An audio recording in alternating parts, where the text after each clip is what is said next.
Dr. Jasmine Moses is with me for the Camp Renegade Play Virtual Summit. And we're having a conversation today about care, community, and justice, building classrooms rooted in belonging. And actually, it's probably going to be more of a not necessarily a conversation on my behalf because I'm very curious to find out more and learn more. So, Dr. Jasmine Moses is going to bless us with all of her knowledge, passion, and I'm so thankful that you're here. Thank you for being here. I'm happy to be here. Thanks for having me. Okay. So first off the bat, what's your inspiration for creating classrooms that have care, community, and justice? Yeah. So I like to tell folks that I have a lot of different lenses within early childhood education. So I guess I'll start there. So I started off, of course, as an early childhood pre-service teacher. Really, really excited to get in the classroom. Then I got into a preschool classroom, loved it. I was a preschool teacher for a while. And while I taught, I got my master's. And so that master's program was actually centered around early childhood with a focus on advocacy, leadership, and policy. And at the time, I didn't know that there were folks out here who were working in early childhood who didn't necessarily have, the classroom space, or they weren't working in the classroom, but they were still finding ways to make the early childhood system better for teachers, children, families, and all of that. So that really sparked my interest, this whole like advocacy, justice piece at that time. So then after I taught a little bit longer, and then I became an administrator in a couple of spaces, and then settled as a community worker within early childhood education in the nonprofit realm. But that, I think, all of those things put together made me realize that it's such an important thing that we need to focus on that we don't talk about as often. And so, like I say, when people ask me, like, where did you start? I'm like, so many different places. But I think that it helps based on the work that I do. And so, a lot of this work for me grew out of a deep belief that children and families deserve more than just a place to learn, right? They deserve a space where their identities are affirmed, where they really feel like they belong, and where their voices matter, especially children. And so over the years, like I said, have been able to see how these traditional approaches often treat equity like an add on rather than the foundation that we can use to build off of, and how we can teach and connect with students. And I like to say that, people are treating equity as a buzzword, but equity is Yes. a verb. And so there's a lot of things that we need to put behind this equity movement, right? There needs to be action. We need to be taking a look beyond those surface level fixes, and supporting educators and creating those classrooms and those spaces that can truly center this care, community, and justice as their guiding principles. And then another thing that I always like to speak to as well, is that during my doctoral work, a lot of my findings within my dissertation, it became really transparent that folks wanted to do this work, but they were looking for ways to be able to. So if you're like me and you've ever been to a PD where you're there all day and you're just jazzed while you're there, like you're Mhm. super excited, and then you get home or you're driving home and someone asks you like how'd it go, and you're like, this was so great, but I can't really remember anything, or I don't know how to implement it. Or for me, I would think over the weekend that I would know how to implement it, and that on Monday I'm going to walk in and tell everybody everything I learned. Yeah. And then I would get into my classroom and I'm like, I don't know the first step, right? And so people told me that they were looking for some actionable steps to be able to implement this work. And so I think that changed my perspective, because the big narrative is that people just don't want to do it. People don't want to have these conversations. They don't want to talk about it. It's too big, it's too heavy. I don't know that that's actually the case based on research and based on what I've been seeing. A lot of the times is that people are frozen, or they just don't know where to start, and that freezes people. That fear Yeah. of messing up or making a mistake or saying the wrong thing, it halts people's progress. And so I've made it my personal mission to be able to connect with folks and assist them in being able to tackle these big ideas. That's what led to my Instagram, and then that's what led to my consulting company. And I love to be able to share resources and tools in a way that feels like you can connect to it, and in a Mhm. way that feels that you can apply it to nurture these environments where children can feel genuinely seen, heard, where we're listening and valuing their perspectives and their opinions, regardless of their backgrounds, their abilities, their family structures, or where they come from. So that's a little bit about the inspiration behind all of this. But actually, honestly, that's not a little bit, that's a lot. Like, that's a lot of Yes. things to have to focus on to be able to do this work, but it's so, so important. So how did all of that lead you to creating Equity in Bloom? Tell us more about Equity in Bloom. Yeah, so Equity in Bloom is my consulting company where I like to do professional developments for people around these topics of like anti bias education, anti racist education, social justice. But I like to say that Equity in Bloom is kind of the umbrella space where there's a lot of things I think that fall into the category. But I like to focus on just making sure that this work is accessible to people. And I just think that one of the best parts, and we were just talking a little bit, but one of the best parts of this is the people that I get to connect with. And so I love through my work being able to connect with others who are also trying to figure out their place and figuring out Mhm. how to take action with a lot of this work. And so that's where it sort of evolved from. And we'll talk maybe a little bit more about this after, but a lot of times when we think about, these anti-bias principles and we think about anti-racist practices and social justice, we forget that there is action that needs to take place behind this, right? Because if not, we're just talking about a lot of ideas, which are Yeah. great, right? I love to jam and figure out ideas with folks, but what children need and what families need and what teachers need, because I want to make sure that we're advocating for teachers too, is this action. We need to make sure Mhm. that we are taking the action. And so that's where Equity in Bloom stems from. Amazing. Okay, so I like to ask this question. What makes this conversation, this topic, equity, care, community justice, what makes it Renegade? Why does it have a place here in the Camp Renegade Play Virtual Summit, in your opinion? I think it's because a lot of people are very nervous to even talk about it. When you talk about some things, I think folks are okay with communicating about, but when you start to talk about anti racism and you start Mhm. to talk about just a lot of um, things that make people uncomfortable, Yeah. then I think that's what makes it renegade, right? Especially when you think about the fact that in a lot of ways, we're being very censored in a lot of different places. We think about book Mhm. banning, right? You think about what teachers can actually focus on in their classrooms. And a lot of these topics that we talk about under the umbrella of anti bias, anti racist, social justice, or even equity fall in that category that people are trying to kick out of the classroom. And so I think that's really what makes it renegade is that, you know, it's being challenged. And sometimes when things are challenged, people are afraid to move forward with them. But personally, I think that it makes it more important for us to be able to focus on these things um, because children need them. So it's not, it's research based. Like there's research behind it. There's a huge need for us to be focusing on these things. And we know that if children aren't focusing on these things when they're young, they grow up into adults that also don't really know how to Mhm. have these tough conversations or navigate these big ideas. And I think we're seeing a lot of that now. So Yeah.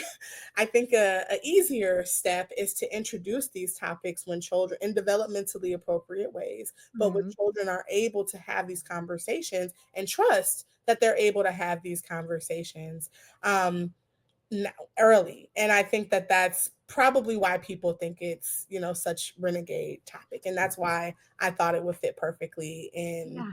your sessions. Absolutely. Okay, so you said something earlier about how equity really is the foundation of early child of any classroom program. Maybe those aren't your exact words, but you said it's the foundation of Everything. everything. Yeah, Okay, there we go. everything, yeah. So now, what challenges do educators usually face when trying to create these spaces that are Mhm. truly inclusive? So I think there's a lot of challenges that they could face with this, but I like to center a couple of things. So the first thing that I like to think of is that a lot of times folks are working with a lot of outdated materials and curriculums that don't actually fit the needs of their students. And so many classrooms and schools still rely on those books, those pictures, those lessons that don't reflect the diverse communities that they serve. We also know from a play-based standpoint, right, that a lot of times people are using these materials and curriculum that aren't actually developmentally appropriate for children, and we just keep cranking them out. So Yep. I think that's a huge challenge, and one of the ways to, and I'll give you the challenges, but I'll also give you some ways to overcome them. Okay. Um, Okay. one of the ways to be able to overcome that is to start by even refreshing your own personal classroom library, right? Taking a really close look at the books that you're sitting out for children, taking a really close look at what's hanging on your walls, what you're talking about in your classrooms, but also at the foundation, how you're including children in this work is so important to take a look at. Sometimes just, adding a few carefully chosen books can begin to shift this overall like tone in your classroom. So really thinking about that. I think another challenge that people focus on that kind of stops their progress is fear of saying the wrong thing. And we talked a little Mhm. bit about that Yeah. too. And I always like to tell people like this is a natural feeling, right? Because when you're scared of doing the wrong thing, that means that you care. And that's what we Yeah. want. We want that care at the root. And I think this is natural, right? We all still find ways where we stumble and worry about talking about sensitive topics like race or gender, ability, right? And so Mhm. that fear can sometimes lead to avoidance. And so I want to make sure that I say this, and I might say it 10 times, but I want folks to be able to give themselves permission to learn. Mhm. No one knows everything about everything. No. And if you meet someone that says that they do, I think you should walk the other way. Because if they are not trying to learn, if they are not trying to always grow, then you don't know what they're walking around with in their mind because we're ever evolving. Our world is always Mhm. changing. And so when you think about that, you think about the fact that you're a continuous learner, a lifelong learner is what I like to call people. And that when you're learning, relearning is also a huge part of that process. Then I think you get into this cycle of learning and you feel better about the fact that you might not know everything. Sometimes I might stumble over my words. Sometimes I might not know what to say about these sensitive topics, but I'm always open to learning. People can teach me things. And I think Yeah. that takes off some of the pressure, right, of having to do this in front of children. And while I'm on that topic, people will hear me say a lot adults do not know everything. And it's important for us to say that to children in spaces with children and to their faces. When children Mhm. come up to us with questions, it's important if you don't know to say, I'm not quite sure about that, but we can learn about it together.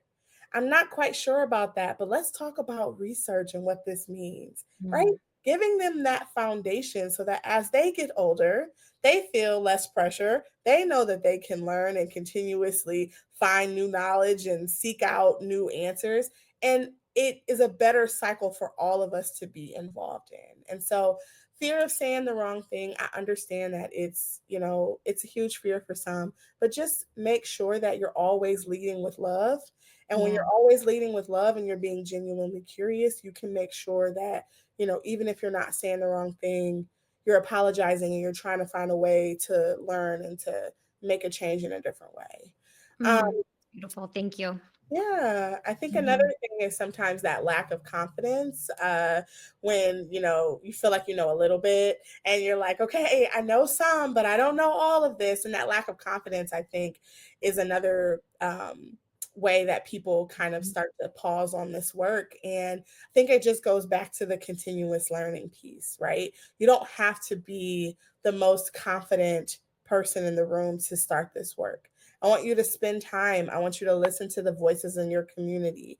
I want you to ask folks open ended questions, and I want you to be genuinely curious about their lives, about what's happening in your community, about their experiences, about letting folks share their stories. Because some things you can get from, an internet search and a book, but I think it's really powerful to actually let people tell you about their experiences. Yeah. And so we want to make sure that we're giving folks a space to do that. And that lack of confidence piece, I think, just take a second and listen. And I think you Mhm. might feel a little bit better.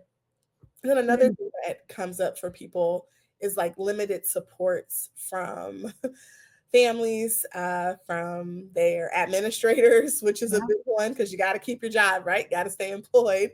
And that's actually a question that I get a lot, right? So, what if no one in my school agrees with this, or no one in my school wants to add this into the curriculum, or I'll get in trouble if I add these things in there, right? And that's a real fear, and that's comes from someone Mhm. who was in the classroom before and who still works with practicing teachers. I understand that that fear could lead you to not wanting to engage in this work, right? You got to keep your job, you got to feed your family, you got to feed Mhm. yourself. But I want you to still lean into that always learning piece. I want you to seek out mentors. I want you to find experiences and opportunities like this for yourself. You can attend workshops, you can join online forums. And then also, sometimes the other people who don't want to be involved in this work just don't know yet. Right? They don't know about the power. They don't know what they don't know. And so perhaps that's an opportunity for you to be able to teach them some things too, to incorporate those things into your classrooms, into your school foundation, because it Mm. shouldn't be isolated work. Sometimes you Right. might feel isolated, and if that's the case, I want you to seek out some people who are also doing this, right? It might not be people in your close proximity physically, but the internet is such an amazing place, and it Mhm. fosters such great connections with people across different social medias and different ways. And so that could be a way where you find that additional support that you need to just get started. And once you get started, then you're able to connect with other people who are continuously doing this work. Get involved with your professional organizations, right? Get Yeah. involved with your local AEYC and get involved with people who are passionate about this work and have these conversations. I promise you, every time I sit and have discussions like this and meet people who, I've never seen in person, but I talk with them online, I take something new away every single Right? time. Every time. And that's the Mhm. beauty of community. That is the beauty of this, of learning, right? And so really lean into those experiences because they're so important. Very important. Okay. Earlier, you also said that you go to workshops and you go to conferences and you get all these ideas, and then you're sure you can implement it on Monday. And then Monday rolls around and you're like, I don't know. Okay. But I'm going to ask you to do something. I'm going to ask you if you can give us some strategies that can help caregivers and teachers start to make every child feel like they belong. Like, what can we do right away? Yeah. So first, we're going to kind of piggyback off of something that we talked about before, but I want you to take a really critical look at your materials in your classrooms, right? Okay. So examine your materials, take a really close look. What posters do you have in your classrooms? What toys, what learning tools are communicating what stories? Whose experiences are being shown? And how can you include those diverse and inclusive perspectives without reinforcing those stereotypes? A favorite way that, if you follow me on social media or if you see me in the community, one of my favorite ways is books. Books are such powerful tools, children's books, such powerful tools. And so they're one of the best and easiest ways to foster that inclusion piece. So really take a critical look at your classroom library. Are there stories that can celebrate a wide range of identities, voices, cultures, and experiences? Might there be any books that might unintentionally perpetuate stereotypes that you can get rid of? Swap them out for those that amplify those diverse voices. Are you holding on on to books that you've had and that's been in the classroom since 1939 or 1940, right? And we're holding on to them for the sake of tradition. A lot of Mhm. times, like I said before, in order to really move forward within this work, we have to unlearn some of the things that we may have learned, right? Some of our Yeah. favorite authors growing up might not actually be as inclusive as they need to be in order to nurture this next generation and in order for us to learn. So we have to let go of some of those things. And I think one of the best parts too is being able to discover new books. So Mm. I always tell people like I'm like this with librarians because they always have new stories and new books that they're sharing, and there's so many lovely stories that are circulating around. So really adding those into your classroom. And another thing that people don't think about first, they always automatically go to like what's in the classroom and the curriculum piece, but I want you to really think about your policies because those Mm. policies shape the culture of your classroom and school, and policies are something that involves everyone. It's not just the teacher, it's the site administrator, it's the principal, it's the parents, it's the children. And so I want you to reflect on how the rules and procedures that you have are actually impacting children. Right. So, are there any practices that can unintentionally exclude or continue to disadvantage certain groups? What does that look like for you? Adjusting these policies should be something that's continuous, and that is what makes spaces more equitable. It's not just kind of what we see in the front of us, but what we talked about before is what we are building on top of. What are the roots of this work? And policies are super important because they impact everyone. And so really Absolutely. taking a critical look at that and making sure those are inclusive too would be some other ways. Do you And then have a can I ask a question? Do you have an example of, like, a policy that you've come across somewhere, somehow, and we're like, "Hmm, let's tweak that a little bit." honestly, something I've been really spending a lot of time focusing on are expulsion policies for young children because that's coming up a lot. Mm. And discipline policies are ones that really, really need to be looked at, especially in early childhood education and especially in groups that serve people of the global majority. Mhm. Because those policies and practices, if and a part of this, right, a part of justice is this idea of liberation too, right? Freedom to be, freedom to play, freedom to be a child. If we are constantly policing children, and not giving them the spaces to be free, how are we what is our job then as early childhood educators, right? Isn't our Yeah. job to be able to, give children the space to learn about themselves, to learn about the other children around them, to connect with other folks? If we are really, really policing children, that makes it harder, I think, for them to do their work and for us to do ours. So I think discipline policies is something that I've been really thinking about and taking a critical look at. Mhm. And they're really not inclusive. We discipline children for a number of different reasons, but a lot of times it ends up removing them from the group. Yeah. If we believe that community learning is what moves us forward and connection, right, is what can move us forward, and a big part of justice is repair, why are we removing children from groups and taking them out of classrooms and different things like that? So that's something that I always urge folks to really think critically about, because we can say like, we want children to be liberated and we want to create these freeing spaces, but we really got to look at the policies too. It's not just how the room is set up or Yeah. the different things that the different items that you have in the room. It goes all the way down to your policies too. Absolutely. You mentioned books. Are you a book smell lover? I am. I am. My favorite is, like, when you go into the library and, like, old library books, like children's glossy page library books that are Mhm. old, Yep. the best. Mhm. So I good. know. It's interesting too. It's just I've always loved books, like Mhm. ever, just even as a child, and so I love now that I can openly still share children's books because children's books are not just for children; Oh, no, not at they all. are Okay, for tell me grown-ups too. maybe this is gonna be, like, putting you on the spot, but, like, tell me some of your absolute favorite children's books. Oh man. Um, okay, so I have a lot of them that I'm working through now because I do a lot of social justice work that connects to children's books. Some of my current favorites look like, or some of the ones I guess I've read recently, because most of them are a favorite. Looks like the First Conversation series by Dr. Megan Madison and Jessica Raleigh. I love those books. In the series, Everybody is one, a first conversation about bodies.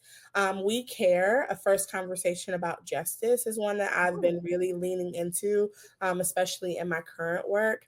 There's a first conversation about consent. There's so many that they have wow. that are really powerful for children. A couple of other ones I recently bought, I guess I can say. We just recently bought Something Someday by Amanda Gorman. Very Okay, sweet book. Love it. Love the illustrations. Also just purchased, even though I've loved this book for a very long time, Big by Vashti Harrison. It okay. talks a lot about, body justice and not talking about children's bodies and I love keeping those that. thoughts to yourself. That is another one that I just love.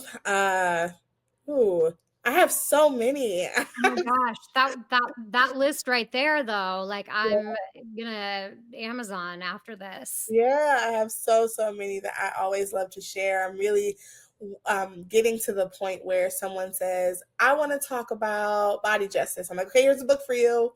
Or someone says, I want to talk about environmental justice. Here's a book for you. So getting into that space, they're just so powerful. And they're just ways to, break the information down in a way where children and adults can understand, facilitate that dialogue between those two core groups is super important. So Absolutely. Okay, so we know that just adding some diverse books into mhm. your classroom and some, diverse materials here and there in your classroom, there's it goes beyond that. So why is it so important to be able to go deeper than that?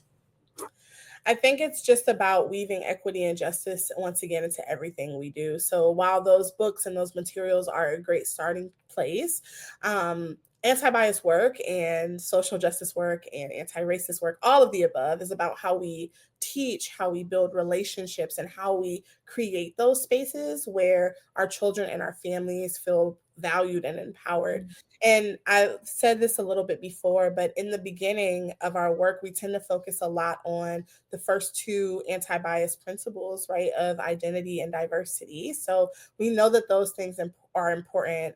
Helping children find themselves in books and see themselves in the curriculum, those are important. But I think that real transformation happens when we start to lean into those principles of justice and action. And so mm, that's where we start to be able to challenge those unfair systems that plague early childhood so often. We can begin to address those biases. We're helping children learn how to stand up for themselves, but also learn how to stand up for others in their everyday lives and situations. And so the work goes deeper than just celebrating that we're all different, even though that's important. It's still about making sure that every child and family has what they need to thrive. And I want people to know that justice is not just a one time lesson. It happens in everything that we do.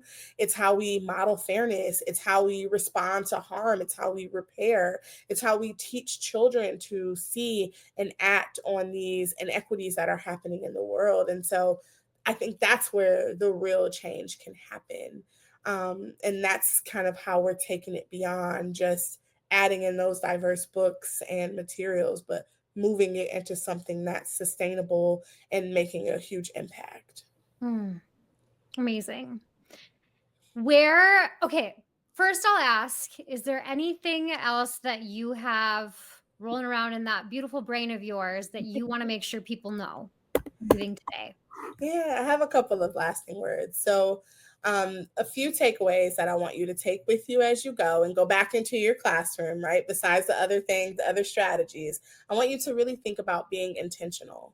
with your children and with your families. So every interaction, every story that we share, every choice we make in our work with children, it matters. So Mhm. justice doesn't just happen as an accident, right? It's the result of being purposeful and taking these actions and making these decisions to make sure that families are included, that children are included, and that we're working to a space where they thrive.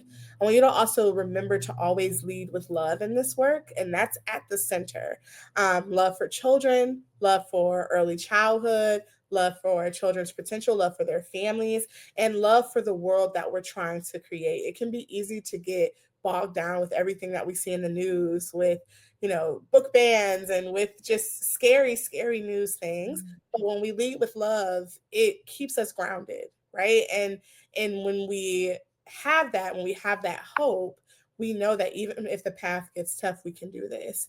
I want you to expect that barriers will happen, but I don't want them to stop you. I don't want Yeah. you to let them stop you. And so we will face challenges, especially as we are heading into, our future and what that looks like. Systems that can resist change, mindsets that might need shifting, and then moments where all of this just feels overwhelming. But hard does not mean impossible. And I want Mhm. us to lean into what community can look like and navigate these barriers as we move towards a world where we all are included and where it's reflective of all of our experiences. And the last big thing is that a lot of times when we think about these practices that we want to include, we say, well, our families would never do that, or they'll never want us to talk about these things. But families are not on a different team than us, right? We are all on the same team, and families are the heart of this work. They're on the same team, they're working towards the same goal, and they want to make sure that we are all creating a world where their children feel safe, valued, and empowered. And so we want to make sure that we're partnering with families in a lot of these initiatives, and we're chatting with them about things that we want to include, and books that we grabbed, and conversations that we had in the classroom. We're making sure that families know how to navigate this as well, because just like fear freezes us, it also could freeze families too. Yeah. So what could come off as someone not wanting you to talk with their child about a big topic really could be, I don't actually know how to talk about this, right? Yes. That fear manifests itself in a lot of different ways, but we owe it to our families. We owe it to children to stay committed. We owe it to them to keep showing up and to keep working and believing that we can build this space in this world that where belonging and justice is the norm. And I know that this work is not easy, but it's so worth it. And so I want to make sure that you reach out for the support that you need and that you stay connected, because we have to keep going. Mm.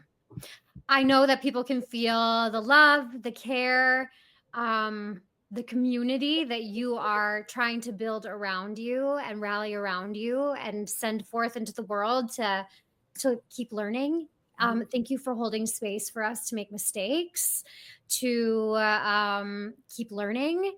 Mhm. I appreciate the work that you're doing, and I know that we are better educators tomorrow because of your words today. So, thank you for your work, Dr. Jasmine Moses. Yeah, thanks for having me. I loved being here. Okay, where can people find more of you if they want to connect with you? Yeah, so of course, you can find me over on Instagram at the Anti-Bias ECE, and also at Equity in Bloom. You Okay. can go and visit my website, which is www.equityinbloom.com. It's in the corner here for you to be able to see. I have a ton of free resources. One of my favorites is my Anti-Bias children's book list, which is filled with Ooh, over 100 children's books. And some adult books too, right? Because you want to be able to extend that learning. So if you're looking to refresh your classroom with some materials that are equitable and inclusive, feel free to download that book list. And then for deeper engagement, I also have just started my Little Sprouts of Equity subscription, which I'm super proud fun. of. Each month, we explore social justice topics through children's literature, and it supports not only children but also the adults that are guiding them. So you not only get picture book guides for curriculum that you can use within your classroom or at home, but you also get a guide for you that you can use to break down that topic of social justice. There is an online community component. So, a lot of different things to really surround yourself with folks who are also committed to learning and doing this work. And So then exciting. yeah, I'm very excited about it. And I'm also, of course, available for professional development sessions, speaking engagements. Bring me to your schools, bring me to your communities, to your libraries. I'm always eager to be able to connect and to help you figure out how this work situates for you specifically and what that looks like and what change can look like as you move forward. Mm, so good. Okay, we're gonna put all the links for things down below this Yeah. so you can check that out and download that book list. Like as you were talking about books, I'm like, I wish I had like all of this written down. So Yeah. there we go. Yes, yes, yes, yes. And they're all broken up into different categories too. So, Amazing. yeah. Amazing. Thank you so much once again, Dr. Jasmine Moses. I appreciate you. Thank you. Thanks for having me. Mhm.